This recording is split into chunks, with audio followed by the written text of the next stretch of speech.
ధన్యవాదాలు సార్. ఒక ఉచిత రవాణా కార్యక్రమాన్ని మహిళలకు పెట్టింది. సో ఈ సందర్భంలో కొద్దిగా ఆటో వాళ్ళకి కానీ లేకపోతే ఈ క్యాబులు నడుపుకునేటువంటి వాళ్ళకి కానీ కొంత వ్యాపారం తగ్గింది, కొంత వాళ్ళ దాంట్లో ఎక్కే వాళ్ళు కూడా తగ్గినారు. సో కొంత ఉపాధి కోల్పోతా ఉన్నటువంటి ఆలోచన వాళ్ళు ఉంది సార్. అయితే దీనికి పరిష్కారంగా మనం గతంలో మేనిఫెస్టోలో అనుకున్నట్టుగా ఈ ఓలా యాప్, ఊబర్ యాప్ ఈ రాష్ట్ర ప్రభుత్వం ఒకటి ఎందుకు తయారు చేయలేదు? ఈ రాష్ట్ర ప్రభుత్వమే ఇప్పుడు ఆ ఓలా యాప్ కానీ ర్యాపిడో కానీ ఇంకోటి ఎక్కితే 100 రూపాయలు అయిందనుకో, 30 రూపాయలు వాడే తీసుకుంటా ఉన్నాడు. 70 రూపాయలలో వీడు పెట్రోల్ వెళ్ళాలి, కూలి వెళ్ళాలి, అన్నీ వెళ్ళాలి. కానీ ఆ పరిస్థితి లేదు.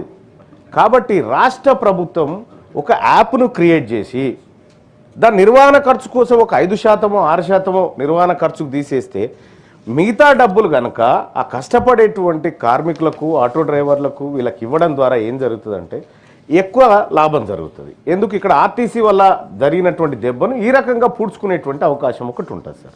సో అది కాకుండా రాష్ట్ర ప్రభుత్వం ఇంకొక అడుగు కూడా ముందుకేయచ్చు.